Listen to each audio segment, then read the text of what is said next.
Today I'm speaking with Christian Picciolini. Christian is an award-winning television producer, public speaker, author, peace advocate, and former violent extremist.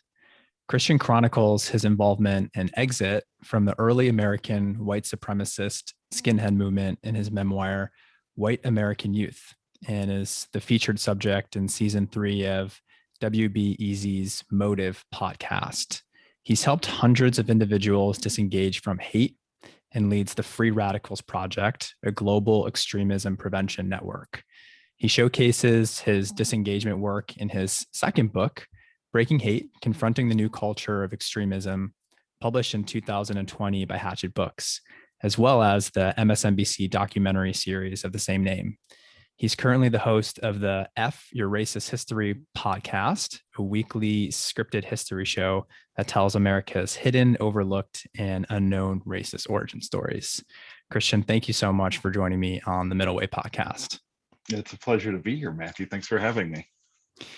So to start off, I really wanted to get a sense of your own background, and if you could help tell us a little bit about what attracted you or what was so motivating to lead you into some of these more extreme thoughts and behaviors. Yeah, well, I'll start at the very beginning. At 14 years old in 1987, I was recruited into America's first neo-Nazi skinhead group. I was 14 when I was recruited, and I spent 8 years until I was almost 23 years old as a member of that movement. And eventually became a leader within that movement and a propagandist as well. But even to go further back to the very beginning, I came from a very normal family. My parents are actually Italian immigrants who came to the US in the mid 60s. And when they arrived, they were the victims of prejudice, at certain periods during that time. And it wasn't something I was raised with. So I think most people think that, I was raised in an environment where I was taught racism. And in fact, it was the opposite. It was me searching for kind of a family outside of that real family unit that taught me how to embrace kind of hatred and racism as a way to belong to that certain group. And I often say that it's really important to remember that, for people like me, especially at 14 years old, when I had no idea what I was, ideologically speaking of, even when I embraced this ideology of hatred, I was searching for three important things, not an ideology. I was searching for an identity, a community, and a purpose. Something that we all search for, and especially as young people at that age when we're kind of breaking free from the connection with our parents and trying to establish who we are, where we belong, and what we're supposed to do with our lives. It was at the very kind of critical moment and vulnerable moment for me that I was kind of enticed by this ideology. But since we all search for those things, it wasn't, and we're not all extremists. It was something else, obviously, that led me there. And I call that those things that led me there potholes. I encountered potholes in that journey for identity, community, and purpose. And my pothole, because of the experience with my parents, was a sense of abandonment. And potholes are things like trauma or adverse, experiences. And for me, it was, not feeling as though my parents were there for me because they were so busy as immigrants working 7 days a week, 16 hours a day, that I went searching for that community elsewhere and found it in 1987 in a dark alley and spent 8 years there. Wow. So, I like the way that you're framing this as far as encountering these potholes in our life. And we've all had experiences, maybe to, a lesser or to a greater degree, of feeling abandoned and having this desire for community. It's humbling to think of it from that framework, because in that sense, we're all vulnerable. And sounds like for you, there was a moment there that you encountered in a dark alley, maybe a moment where you were particularly vulnerable, that led you into, the group that you joined. Can you tell us a little bit about that story and sort of how that came to be? Yeah, and thanks for pointing that out. I mean, yeah, essentially potholes are trauma, right? They're adverse childhood experiences or even adult experiences. And for me, having lived for 14 years with parents who were Italian immigrants, and seeing them work extremely hard, but not understanding at a young age why they weren't home. Right. I wasn't mature enough to have those, kind of intimate conversations with my parents, and certainly they didn't foster them either. But I always wondered, why aren't my parents around? Why are, aunts and uncles and grandparents, and it's always somebody different who's kind of raising me or watching me at that moment. And, I struggled as a young kid, thinking that my parents were out doing something that they would rather be doing, than being home with me. So I, of course, didn't communicate that frustration. Had I probably would have learned that that's not what they were doing. What they were doing was working to support the family, because they needed to work to be able to do that. And they put me, entrusted me with people that they knew cared as much about me as they did.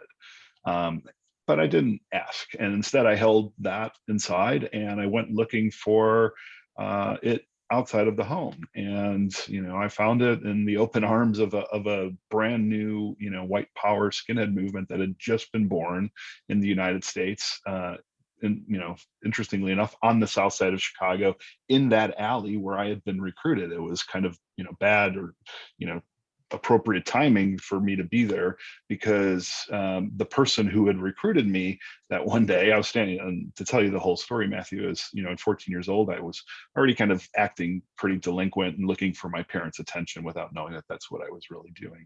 I was acting out to try and get their attention. And in 1987, one night I was standing in an alley on the south side of Chicago, and I was smoking a joint. And a guy with a shaved head and boots walked up to me, and he pulled the joint from my mouth, and he looked me in the eyes and said, "That's what the communists and the Jews want you to do to keep you docile, And at 14 years old, I can tell you with 100% certainty, I didn't know if I'd met a Jewish person. I didn't know what a communist was, and I didn't even know what the word docile meant. But it was the first time that I felt as though somebody had paid any attention to me, whether it was kind of confrontational or not. What he asked me next was really important. He asked me what my name was. He put his hand on my shoulder and he said, "Tell me your name, son." And I was afraid to, because growing up, my last name was also a point of contention. People had a hard time, pronouncing Picciolini correctly. So I heard, every variation of that to bully or make fun of me or whatever. So it was always kind of a point of contention for me. So when I told him, I was afraid, and instead of him kind of coming back with a jab, he said, "Oh, that's a fine Italian name. You should be very proud of that." And I was, having come from an Italian family where that was the predominant culture. It wasn't American culture that we had embraced. They spoke Italian. My grandparents didn't even speak English. It was all that culture. So when he told me somebody was out to diminish my heritage, without having seen any evidence of it, I suddenly got, very defensive, and I embraced what he was saying, because I saw it as this new kind of weapon of truth. And then I started to wield that. What it was, I figured out many years later, was that hatred that I had started to learn for other people, because he started to blame blacks and Jews and other people of color for diminishing what I felt very strongly about.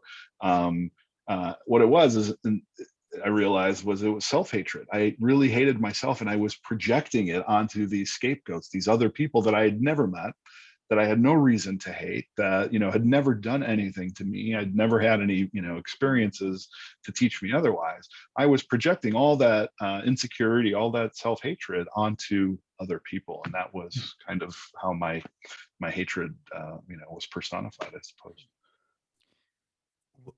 You're describing the young Christian, 14 years old and younger, and having these potholes and these gaps within your psyche and within your personal life.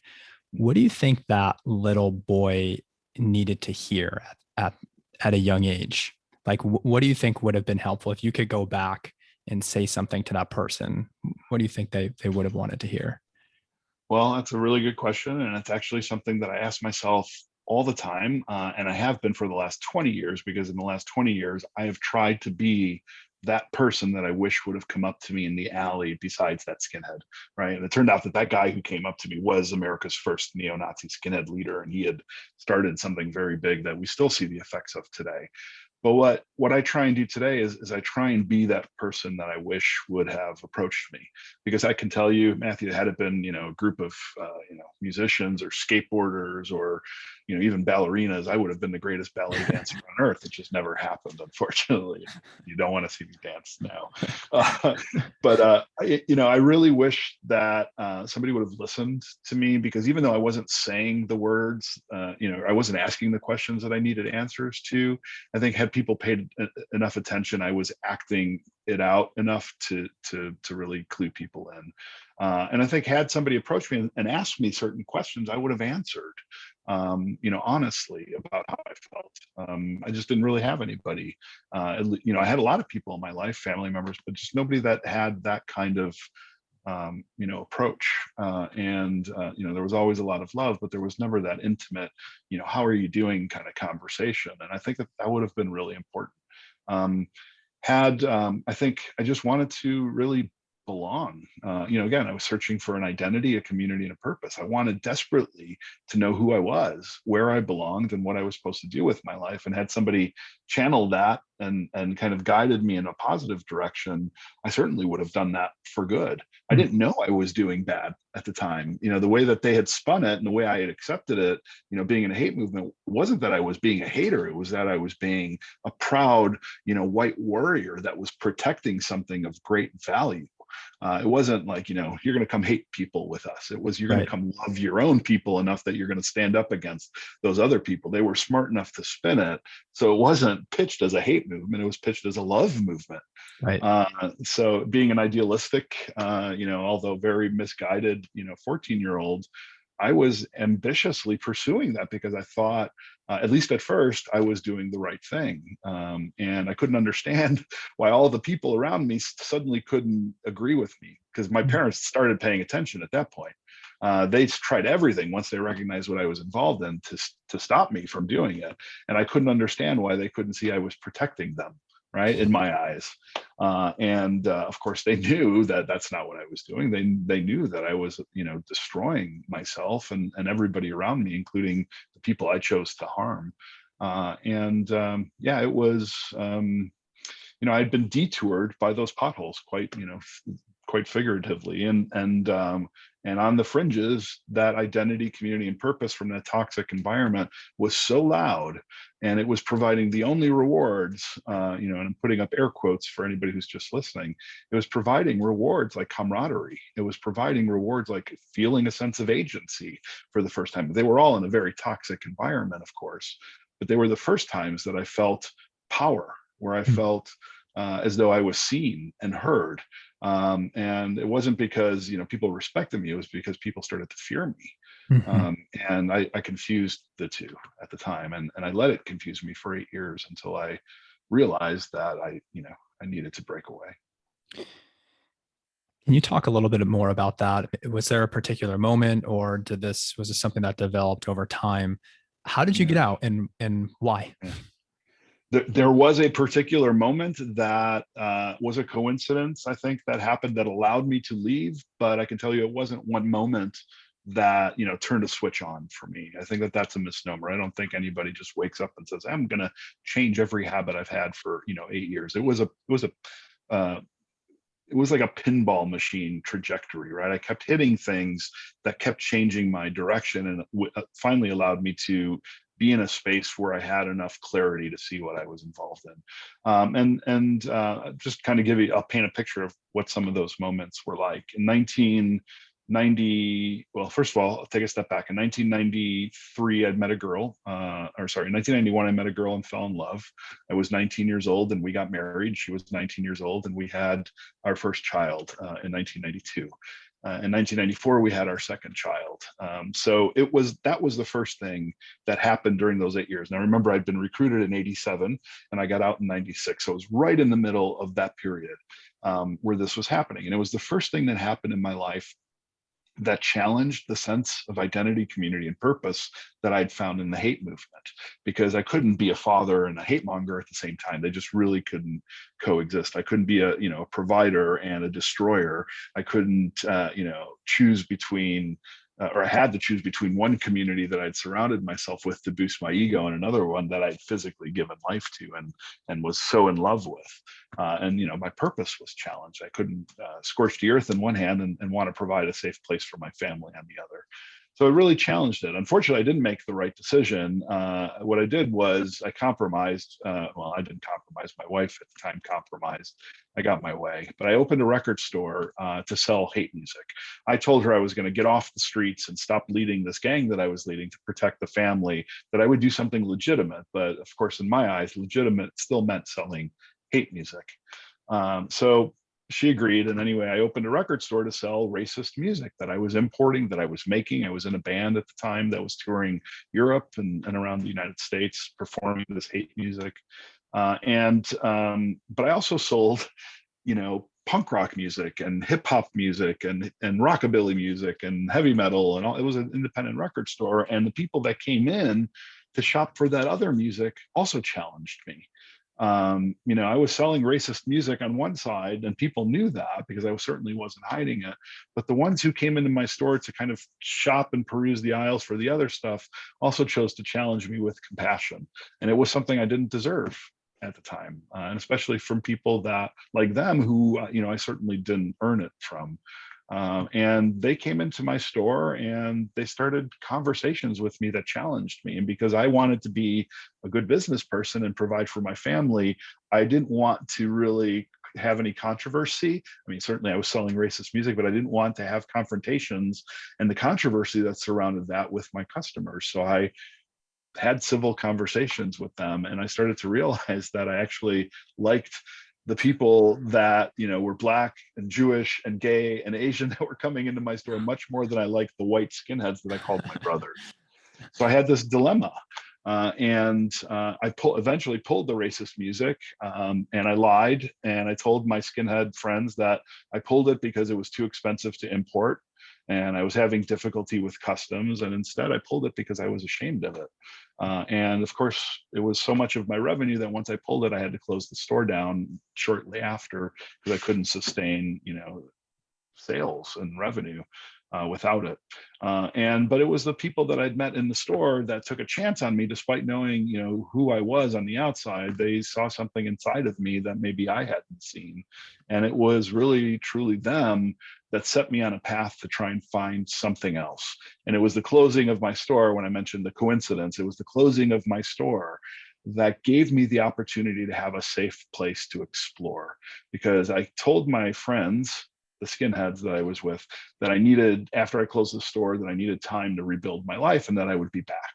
That I would come back as soon as I figured out my family life and my job situation. But instead, what I did was I metaphorically ran as fast as I could from it. And I moved towards another lifestyle that I was pursuing, which was just this very, inclusive, open one that I had been turned on to, ironically enough, at the store where I was selling racist music. So it was a painful kind of self-exploratory 5 years where I was running from one life, trying to rebuild a family life, but also trying to understand where I wanted to be in the world and how eventually to repair the harm that I had caused. So it's a matter of spending time with the people that we're afraid of, the people that we hate so much, and just being around those individuals and seeing our common humanity seems to have such a powerful effect on our belief systems. And you mentioned, receiving compassion from the people that you least deserved it from. And I know that in your approach to deradicalizing others now, that's sort of the motto. Can you tell us a little bit more about this approach that you take with others? And I'm very inspired. Full disclosure, watching your TED Talk, I was in tears.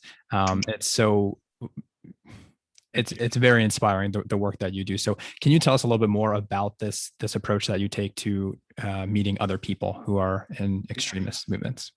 Yeah, well, thank you for that. I appreciate that. I just think back at how I would have responded, I think in a lot of ways when I was involved in that. I wouldn't have, and I didn't respond well to, debate. I didn't respond well because I always had an answer for it. It's impossible to debate somebody who's using, illogical facts, right? I mean, they can always win because they can make up whatever they want. So, I always tell people, like, don't debate people. You don't think you're going to debate people out of, an illogical ideology, because, while you're approaching it in a very rational way with, truth and facts and points, they're coming at you with, fairy tales a lot of times. So, not the avenue that I use. Certainly, I'm not, putting down debate in academic, ways. I think it has merit, but in this, I think, doesn't work so well. Also, punching somebody in the nose doesn't stop them from being, a racist. Right. In many cases, what I've seen is it actually, that sense of shame forces them in many ways to act out even more, to overcome that shame. So what I do is I do a lot of listening, and I listen for potholes. I try to take this, I sit across from a lot of people who, are in these movements, who are in things like, the Klan, or, Proud Boys, or, QAnon, or, straight up white, neo-Nazi groups, things like that. And I listen not to the ideology. I filter that stuff out, and I listen for potholes. And then I become a pothole fixer, or at least a pothole connector, right? So I'm not a psychologist. I'm not a therapist. I'm a listener and a guide to people who are those things. So I then connect people to, psychologists and therapists and job trainers and life coaches to help build that resilience that people need to fix or navigate those potholes more successfully. Some of us are lucky. We all have potholes. We all encounter them. Some of us just have the resources and the support systems and maybe a little bit of privilege to help too, to kind of navigate those things. And some of us don't. And some of us, have really deep singular potholes, and some of us have, kind of shallow and thousands of them. But it's something we all have. And I think once we all figure out we're all just, that little level of broken, that we all kind of need each other to navigate around them successfully. But yeah, I listen, and I become a pothole fixer and a guide, and I build a team of resilience builders around an individual that I'm working with. The same way that a family might rally around, a sibling or somebody in their family who's suddenly has, a disease. They're not trying to make them feel bad about all the things that they might have done to get, sick. What they're doing is they're saying, how can we help make, get you on firm ground again? And that's what I'm trying to do, is get people on firm ground so they have a safe place to experience all the other options in life. And oftentimes that's really all it takes to combat hate. And I've done this with hundreds of people, is they need to understand that they just have to stop hating themselves a lot of the time. Yeah. And understand that, there are people in the same position and people willing to help if they're willing to be civil about it. So, Christian, as I think, I'm a psychologist, and this is so consistent. We need more people like you, I think. So, in my experience, and what the research will support as well, is that, people are not going to change if, as a therapist or whomever is judging them or shaming them or punishing them. People really need a strong foundation of feeling listened to, of feeling accepted for where they are and who they are, and really just taking the time to be with them where they're at and with where they're at. And that's the approach that I hear you taking. And it sounds so counterintuitive to people, because if you say, how do we combat extremism in this country? And, you and I are saying we need to be empathic and we need to be compassionate towards these people. That just like flips some, switch and causes a lot of fear. But what would you say to that initial like reflex that people have to fight fire with fire versus taking this kind of gentler, more compassionate approach? No, I mean, I think it's a totally normal reaction, right? When we're afraid, when we are angry because of what somebody's done or what they said or how they've hurt somebody, I think, even sometimes my normal reaction is like, I want to protect, and sometimes I protect through strength and power and, more, more action rather than stepping back and taking a breath and listening. what I've found is in these situations, at least one-on-one, it is less about being, hyper reactive and more about taking a step back and listening. What I try and do, and I talk about this in my book, Breaking Hate, it's probably the hardest thing to do is we have to train ourselves to see the child, not the monster. Hmm. And it doesn't matter if the child is 16 or 60. Because so much of how we act is because of those experiences that we've encountered along the way, and I try and have I try and make connections with people on really fundamental levels. There are certain things that as human beings, it doesn't matter where you go in the world or what where you are or who you're talking to, there are certain things that we can connect on, love for families, hobbies, jobs, sports, things like that, right?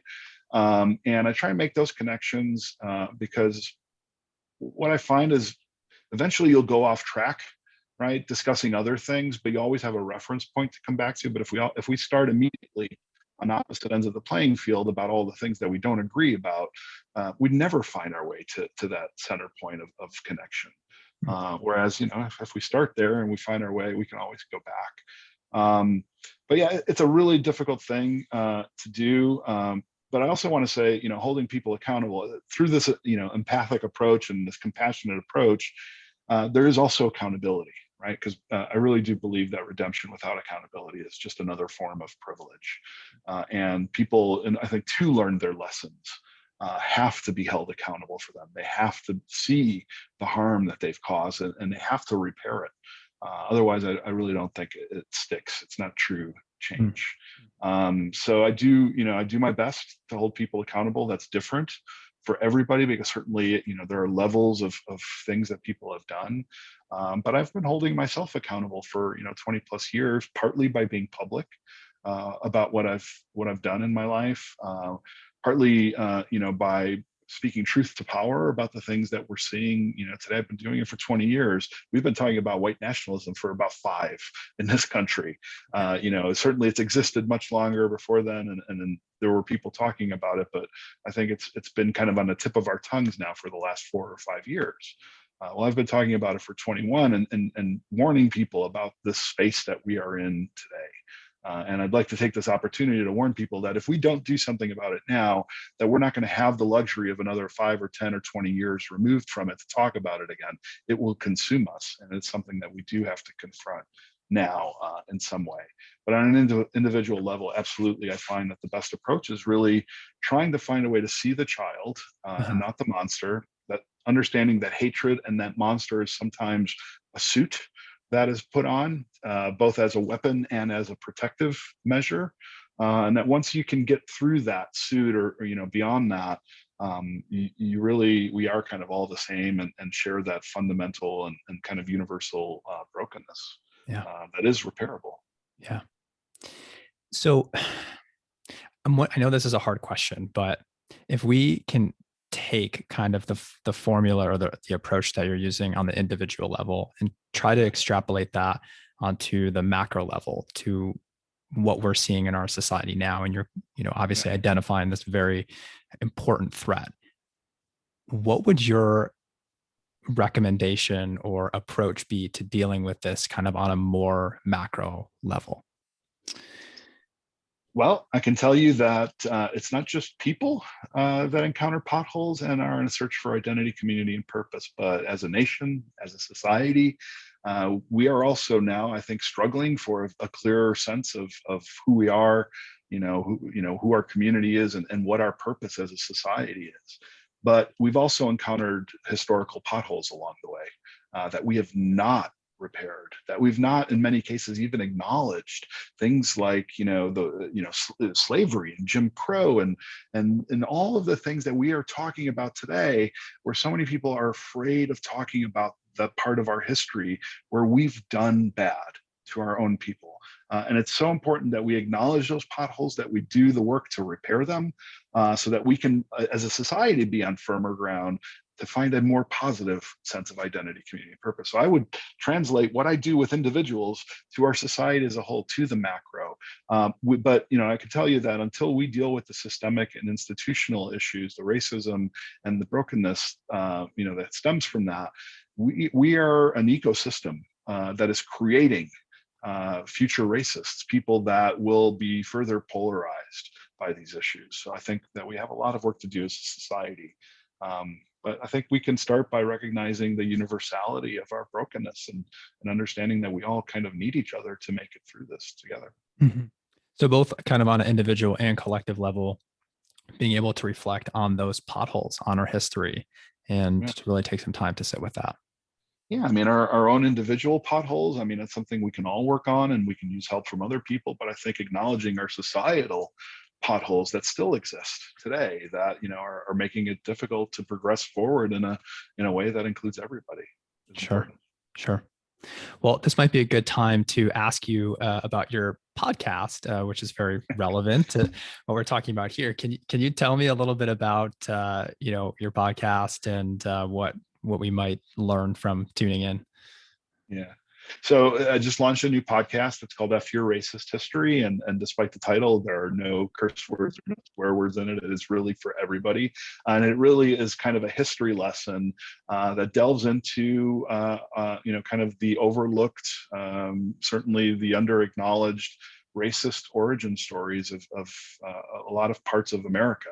The things that we haven't been taught about in history class, the things that we been, taught about, maybe we would have a richer understanding of who we were so that we can actually and truly measure the progress that we've made. But it's difficult to measure progress if we can't really draw a line in the sand and say, this is who we once were. So we talk about, first episode is a fascinating one with Henry Ford and how, and most people don't know this, we all recognize Henry Ford as kind of this automobile magnate who, was this icon of industry. But, we also don't talk about the fact that he was a very prominent anti-Semite who published many editorials and something that was eventually bound into a series of books called The International Jew. And those books, those writings of Henry Ford got into the hands of somebody named Adolf Hitler in the 1920s and 30s and inspired him in his anti-Semitism. A lot of people don't know that. They think that, America kind of, found its racism elsewhere, but really it's kind of the other way around. And we talk about, things like the racist history of certain parts of our law enforcement, like the Texas Rangers and slave patrols, and the effects that we're still seeing from a lot of these old practices today. So it's important not just to shine a light on them, but to understand how they still influence injustice today. And if we ever hope to correct that injustice, we need to really acknowledge those things. So it's a podcast that delves into all of those types of topics. Fantastic. Christian, this has been such a pleasure so far. And again, I so much value and appreciate you as a person and all the incredible work that you do. Is there anything else that we haven't talked about that you wanted to mention, or any other, tidbits that you'd want to leave for us today? Yeah, no, I just want to leave you with this, Matthew. Your profession is so important in this fight to not only counter extremism as we know it today, but to prevent it in the future. Challenges with mental health can also be a pothole. Grief and loss, things like job loss and all the challenges that we encounter are all things that we can benefit from talking to somebody about, right? We can turn those adverse experiences into really kind of learning experiences instead of having them detour us into really dark places. And I think that most psychologists, most mental health professionals don't know that they are one of the most important tools in the toolbox to counter and prevent this in the future. And I think that, while we're in a moment now where we have a lot to counter, the goal is to prevent this from kind of taking hold of future generations. That we don't have to worry about de-radicalization or disengagement programs in the future if we just do a better job preventing people from being detoured by their potholes now into extremism. And I'm a huge proponent of things like childhood mental health care. One of the things that I've seen is predators from these extremist movements go to safe places online, where kids hang out, places like video game forums, but even so it might be relevant to some of the folks listening, are places like forums where people are trying to work through their challenges with their mental health, forums that are dedicated to autism, where they are going there and looking for people to recruit, not because their mental health challenges are predisposing them to that, but because they know that they may be looking for friends, that they may have challenges building relationships with people in the real world, and they find ways to build them in very toxic ways in this virtual world. So I would just say that what you're doing in this profession is so important, and I hope that more people will take advantage of services like yours. Thank you for saying that. I really appreciate it. And I'm completely on board with that. I mean, as far as what we can do on a macro level, paying more attention to and perhaps providing more resources and support for mental health in our country seems to be maybe a really good place to start. So, absolutely. Christian, where can people find out more about you and the work that you do? And where can they find your writing and other material? Sure. You can find most of that and all the links to the podcast and the books that I've written at my website, christianpicciolini.com. And I just trust you'll put a link to that because it's not an easy one to spell. But it's just, christianpicciolini.com, and you'll find links there to the books, to the TED Talk, to other writings, to the podcast, and I guess anything else. Perfect. Well, again, thank you so much. And hopefully we can maybe have a part 2 sometime. I'd love that. Thanks, Matthew. That's great. Thank you. All right. Bye-bye.